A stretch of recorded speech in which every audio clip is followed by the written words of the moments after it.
Okay, we've been strangely fortunate. My daughter went back to sleep, so I'm going to do a really quick, just rapid fire run through of things you'll want to know in Krita to start animating. And this will be really quick, so go ahead and use your arrow keys on your keyboard if you need to recap any little part of it. Because I don't know how much time I have, so I will just teach you as much as I can until she wakes up. Alright, so to start off, I'm downloading Krita. Just Google Krita to find the program. It is free, and you'll want to go to the Dockers, so Settings, Dockers, and turn on the animation Docker here. So I have a check mark next to animation, which means I have this timeline down here, this onion skin Docker here, and this animation Docker here. Alright, I'll go through what those do. I'm drawing with the brush tool up here. If you have the tool, brush presets Docker open, which again, you can go settings, Dockers, brush presets. You can pick what brush you want. So I just use this one. You should have the layers Docker open, so you can do different layers of your animation. As you can see, I can turn my arms off or my head off on the animation here, my background. It's very important. On the layers Docker here, these different layers work like in Photoshop or whatever, where you have one overlaid for the other. You can add a frame down here with this plus symbol. Again, I'm using the brush tool. I very rarely use any other tool except for the erase. This button up here changes the brush tool to eraser, and I have a keyboard shortcut set up for that, so I can just toggle erase on and off. You can set up keyboard shortcuts under Krita Preferences, Keyboard Shortcuts. I suggest you do that with your most used tools and such. Alright, now we go down here. Let's do the timeline here. The timeline is the different frames of your animation. So as you can see, as I move forward into new frames for my animation, the character moves. And in Krita, you redraw each frame, but you can copy them. I'll just show you. I'll make a new frame here. Except that's just a new frame for the head layer. So it's layer by layer that there are new frames. You right-click to do a lot of that, so you can right-click to make a new frame for this layer, or to copy a frame, and that copies the frame previous to it. So this one is an out-of-date frame, but if I hit copy frame, it copies this yellow one. See? So sometimes that can be, you can also right-click a frame to change its color, or remove it, which I'm going to do. Sometimes that can mean really weird things, like you have to drag a layer over to copy it and then drag the layer back to where it was.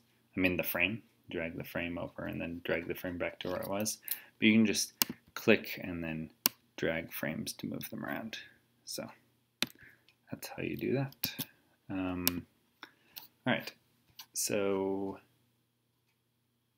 that's about all I use on the timeline, except for this light bulb here. This light bulb here turns on onion skins, which show you frames before and after your current frame. So if I go to this one, the green here, that's just showing onion skins for this layer, the head layer.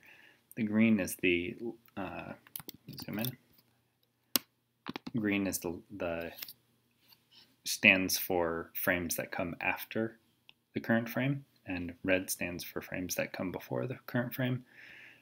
And you can toggle onion skins on and off for that layer with this light bulb. You see, if I turn that off and I go to the body layer, turn that on, then I get onion skins for the body, which is like the legs and the head, or not the head, but the legs. So layer by layer, you can toggle that on and off. That's very useful. The onion skins Docker here is where you decide which onion skins are shown. So right now I just have 0 is like any at all. So you toggle that you can toggle that on and off to turn off all of them. And then these ones are the frames going forward in time. These ones are the frames going backwards in time. So if I want to see 2 frames ahead, I turn on 2, and then there are 2 green frames, as you can see. If I want to see, only 4 frames back, nothing more, then I turn off all the other ones. I just have 4 frames back, which is actually really useful because then I can kind of, with the walk as I have it right now, it helps to see consistency between frames that are 4 frames apart that are kind of in the similar position, but that doesn't matter. So that's onion skins, and these little sliders here determine how opaque it is. So you can drag it all the way up and it's really red, or you can drag it all the way down and it's not very red at all. And they taper off so you can kind of see sort of the frames as they go back in time, they become less opaque. So that is pretty useful for keeping consistency and stuff like that. Usually you'll just want like 1 frame ahead, 1 frame behind, or something like that, to have it set up like that right now. And then we've got this animation, which is just about the playback of your animation. As you can see, my animation is 8 frames right now. 1, 2, 3, 4, 5, 6, 7, 8, plus this yellow frame, which is not part of my animation. And I'll go over what that is a little later. So I start at 0 frame, and go to 7, because that's 8 frames total. So I can play that back. I can see how it looks. I can change the frame rate and play speed here. So you can just mess with those if you want to get the correct speed going.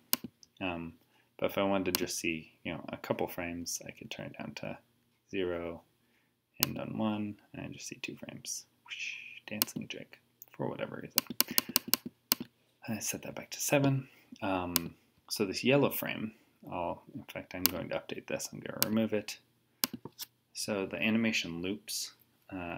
So I have this 8 frame looping animation, but because I want to use onion skins on this last frame, as you can see, the onion skin doesn't carry over, like I can't see the first frame. So what I do is I duplicate the first frame and put it on the end, just so I can see the onion skin here. So this is how I do that. I drag the first frame over, I click the frame next to that, the space next to it, hit copy frame, and that makes a duplicate of the first frame. Now you have to do this with each layer, sadly, because it doesn't duplicate that, but I'm going to undo that. I think that's the only way to be able to do that I know of. If there's a better way, tell me, because again, I'm just learning this. But then I have, I can look and see this frame has the green legs. The frame next to it is onion skin, so I can kind of get everything working correctly without having to flip back to the first frame a whole bunch.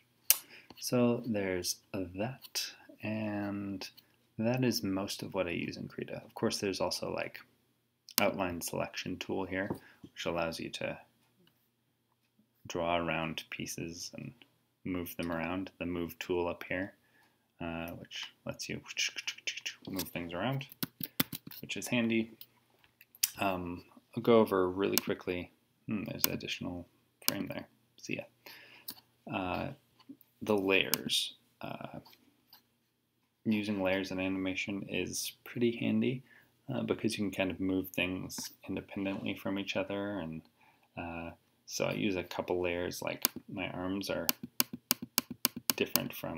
separated from the body, which means I can move them around if I want to separately from the body, and if I need to erase, erase to change this arm, I can erase this line and not have to worry about the body lines behind it being erased. So it's good for convenience, and I can just, if I want to put the arm on the head now, I can do that. Or it's really nice for tweaking the animation of the arms so that it looks right, so you can nudge them around and everything like that.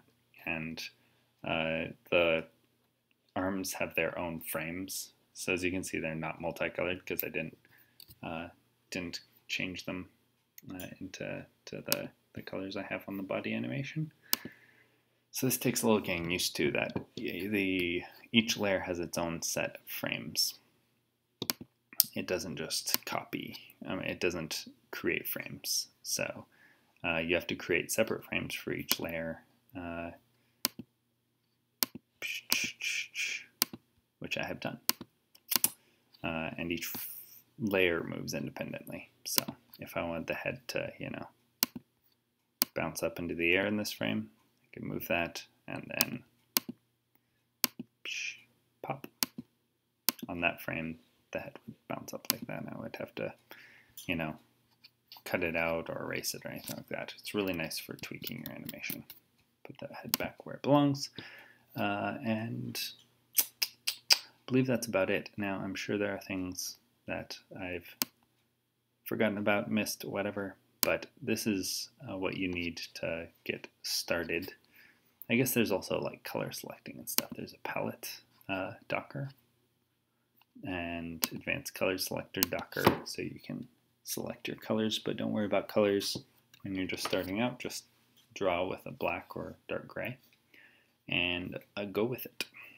All right, well, thank you for watching this very quick and hurried explanation of the stuff I use within Krita. I also use a stylus for drawing, which is very useful. I've had a couple of bamboo Wacom pads, and they are fantastic for animating. I highly suggest you get one. They're not super expensive and wonderful for drawing into the computer.